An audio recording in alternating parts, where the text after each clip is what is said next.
Assalamualaikum warahmatullahi wabarakatuh. Selamat datang kembali di Rio Hotspot Channel.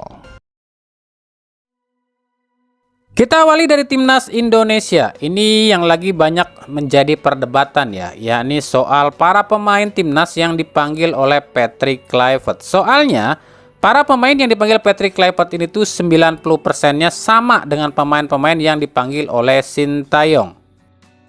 Ini banyak banget kemarin yang komentar ya dan bilang, lah kalau pemain yang dipanggil sama ngapain Sintayongnya dicopot? Kan berarti pilihan Sintayong udah bagus dong. Ya nggak semudah itu juga. Nggak semudah itu, nggak semudah pemikiran kita dengan pemikirannya orang-orang federasi. Kalau pendapat kami pribadi ya, kenapa PSSI memanggil pemain-pemain timnas yang sama? Ini tuh sebenarnya ada tujuannya. Tujuannya apa? Tujuannya yang pertama, kalau pemain yang dipanggil sama tapi pelatihnya beda, kan nantinya akan ada perbandingan nih. Sintayong dengan pemain yang sama, ini kan imbang nih lawan Bahrain, kalah lawan Cina, menang lawan Arab Saudi, terus juga imbang lawan Australia dan kalah lawan Jepang. Nah, dalam waktu dekat ini Patrick Kluivert dan pemain yang sama ini kan akan hadapi Australia dan Bahrain nih. Nah, kalau timnas bisa menang lawan Australia dan Bahrain, otomatis PSSI akan berhasil ngeyakinin pihak supporter Indonesia jika pemain-pemain pilihan PSSI sebenarnya memang udah bagus, cuma pelatihnya aja yang kurang gitu loh. Ini alasan pertama ya. Kan nantinya kalau Indonesia menang lawan Australia dan Bahrain, ini PSSI kan ada alasan ngomong sama netizen. Lah, itu buktinya bisa Indonesia menang lawan Australia dan Bahrain. Berarti kan pelatihnya kemarin yang emang kurang bagus gitu kan. Itu istilah kasarnya, ini tuh sebenarnya trik ya. Supaya netizen Indonesia ini kembali antusias sama PSSI dan ngelupain yang namanya Sintayong. Yang kedua, karena kan kita sama-sama tahu sempat tersiar kabar kalau katanya ada kegaduhan di locker room timnas, di mana kabarnya ada pemain atau beberapa pemain timnas ini nggak sejalan dengan taktiknya Sintayong. Maka di sini akan dibuktikan sama PSSI dengan tanpa Sintayong, apakah akan ada lagi kegaduhan di locker room lagi atau enggak. Kalau memang nggak ada dan tetap menang timnasnya, berarti PSSI akan semakin kuat meyakinkan masyarakat jika memang semuanya kemarin itu salahnya Sintayong gitu loh. Jadi kalau pandangan kami pribadi secara singkatnya ya, ini mungkin ginilah. Kalau timnas menang lawan Australia dan Bahrain, ini PSSI akan gampang ngomong gini nih ke masyarakat. Tuh bener kan? Pilihan kami ini tuh sebenarnya udah milih pemain-pemain yang terbaik loh. Tapi memang kemarin itu kapabilitas pelatihnya yang kurang. Makanya dengan pelatih yang kapabilitasnya yang sama, bisa tuh kan menang gitu alasan PSSI. Dan tentu saja kalau Indonesia dengan pemain-pemain yang sama bisa menang lawan Australia dan Bahrain, tentu saja yang paling bangga adalah Toel CS. Karena Toel CS akan bilang kayak gini, apa saya bilang, STI itu jelek, buktinya sekarang timnas bisa menang kok tanpa Sintayong. Kan gitu situ secara kasarnya lo ya.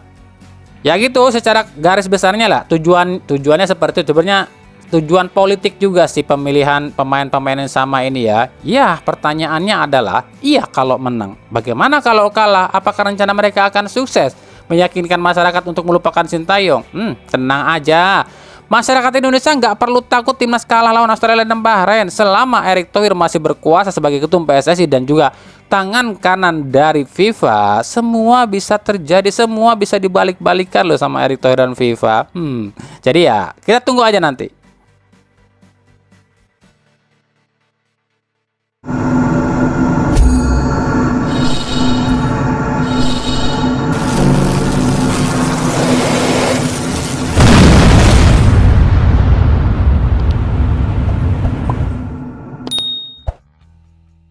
Oke, lanjut kita ke berita klub. Di pekan 27 kemarin, itu kita sama-sama tahu ya, banyak hal yang menarik terjadi. Tapi bagi yang udah setia ngikutin channel ini, udah nggak heran dong ya, kenapa di pekan 27 itu banyak hal-hal yang nggak terduga terjadi. Karena kan kami sudah berkali-kali bilang, bersungai-sungai bilang, dari pekan 24 sampai 28 akan banyak terjadi keanehan yang tak terduga. Yang paling mencolok tentu saja adalah kekalahan Bali United dari PSBS Biak. Nih ini banyak banget nih netizen kita yang heran maksudnya. Kenapa kok Bali sekarang ini kayak gini ya? Ada yang bilang ini karena permainan Bali United itu udah kebaca sama tim lawan. Tapi ada juga yang bilang katanya duitnya Bali United udah mulai tipis nih, sehingga mereka ini nggak bisa lagi nyuap wasit katanya.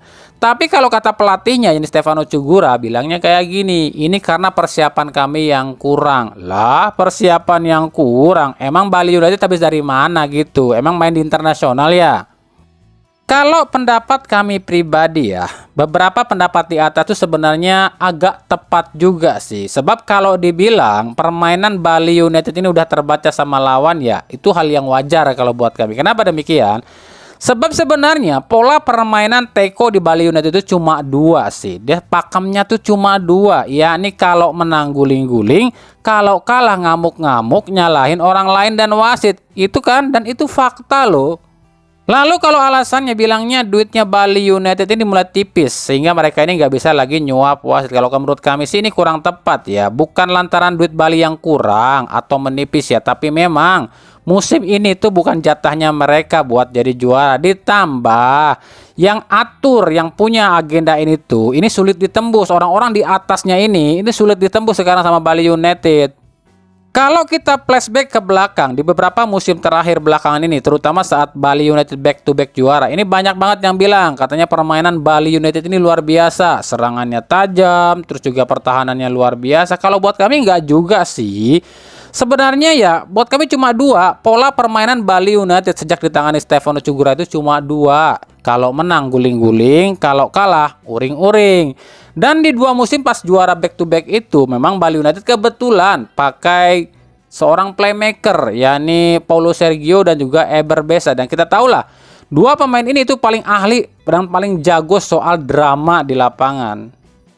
Nah kan yang jadi pertanyaan, kenapa di 5 laga terakhir Bali United ini gak raih kemenangan sama sekali ya? Karena lawan-lawannya udah apal tipikalnya dari Teko. Makanya lawan-lawannya ini gak mau kepancing duluan. Mereka ini buru-buru nih mencetak gol, karena mereka tahu kalau mereka kebobolan duluan, siap-siap aja mereka akan banyak ngelihat orang tiduran atau pemain Bali tiduran di lapangan. Makanya mereka ngerotot dari awal, nyetak gol sebanyak-banyaknya biar pemain Bali United emosi dan uring-uringan, akhirnya fokus dan konsentrasi mereka gampang ditembus. Itu loh sebenarnya kelemahan Bali United, dan hampir semua tim udah tahu kelemahan Bali United kecuali Persib yang nggak pernah tahu kelemahannya Bali.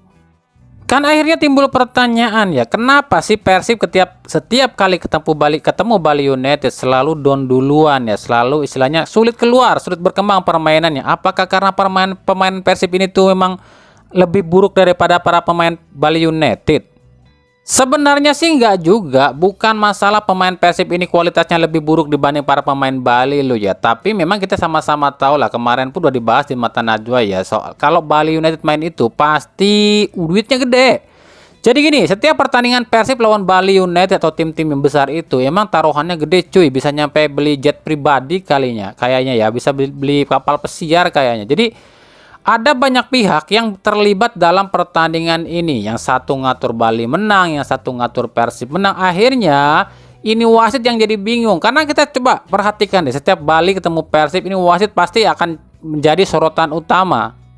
Nah kalau kata pengakuan oknum yang mengatur wasit ketika Bali United back to back juara seperti ini, dia bilang setiap Bali main itu harus mengeluarkan atau wasit mendapatkan duit 40 juta. Ya kalau musim-musim sekarang mungkin Bali itu harus mengeluarkan duit sekitar 70 sampai 80 juta kali buat wasit ya. Nah itulah yang membuat setiap pertandingan Persib lawan Bali ini bukan cuma masalah Persib atau pemain Persib kalah mental ya, tapi memang ini adalah hal settingan yang udah disetting oleh orang-orang yang berjudi bola.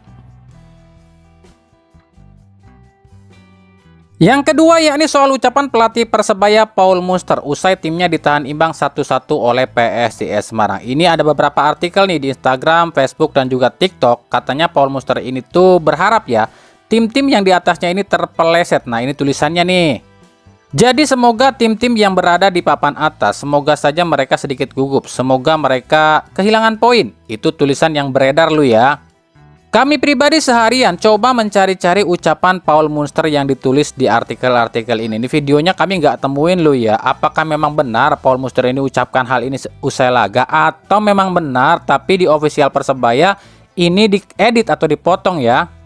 Atau mungkin ucapan ini tuh cuma tulisan-tulisan semata di media sosial, atau bisa dibilang ini cuma unggahan atau berita hoax. Jadi kami nggak bisa pastikan ya, ini mana yang benar nih.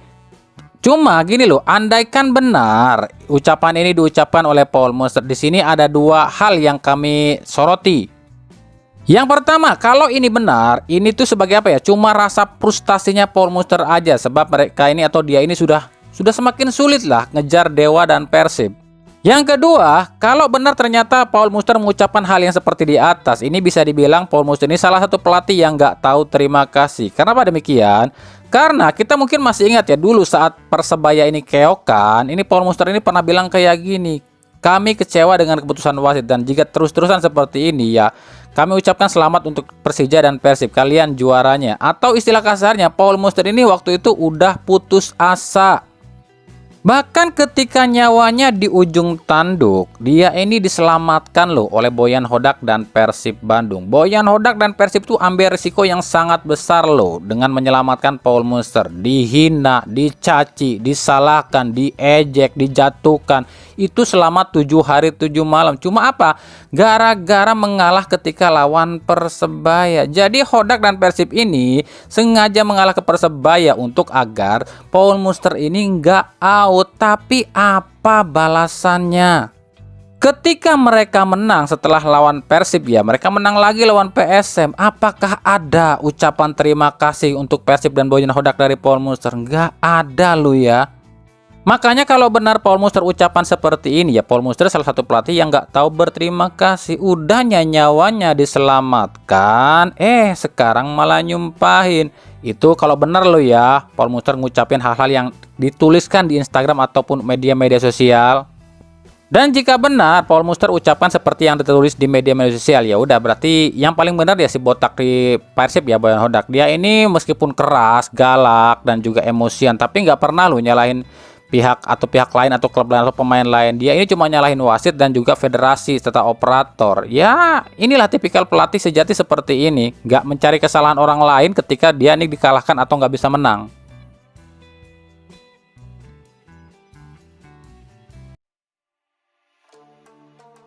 Dua klub Liga 1 resmi ajukan tawaran pada duet rodanya Persib, yakni DDS dan Ciro Alves. Tapi kami belum bisa sebutkan ya nama klub tersebut. Yang pasti klub yang satu ini klub asal Kalimantan lo ya, dan yang satu ini klub asal Jawa Timur.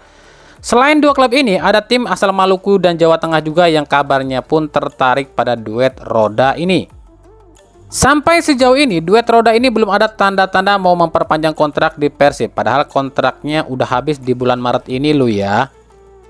Kami pribadi sudah sempat bilang ya, meskipun David Da Silva ini bilangnya akan pensiun di Persib dan akan melanjutkan karir sebagai pelatih SSB, tapi tawaran yang datang ini kabarnya cukup gede, bahkan 2 kali lipat yang didapat DDS di Persib lo ya. Ya meskipun hingga sejauh ini baik DDS maupun Ciro Alves belum memutuskan atau membuat keputusan atau belum memberikan respon pada dua tim ini yang ajukan tawaran tersebut.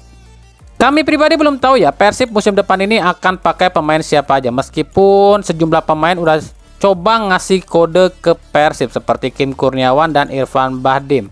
Lalu juga ada pemain asing milik PSKC Cimahi, Joao Rodriguez pun kabarnya tertarik main di Persib. Tapi kan semuanya tergantung dari keputusan Boyan Hodak. Yang pasti setahu kami ya, Boyan Hodak sendiri sudah punya nama-nama yang akan masuk ke Persib musim depan. Kalau nggak salah ya, sepengetahuan kami, seinfo yang kami dapat, akan ada 8 pemain asing yang masuk dan 10 lokal yang masuk. Yang artinya kalau 8 asing yang masuk, otomatis 8 yang lama ini akan digantikan dan 10 lokal yang ada sekarang kemungkinan akan dilepas. Untuk siapa-siapa aja kami pun nggak tahu. Nah, kalian tahu nggak nih siapa-siapa nih dari 10 pemain lokal yang akan masuk dan akan keluar dari Persib, dan siapa 8 asing yang akan masuk ke Persib? Nah, kalau kami pribadi kami nggak tahu, sebab yang tahu itu cuma Boyan Hodak, dan ini cuma sekedar bocoran aja lo ya.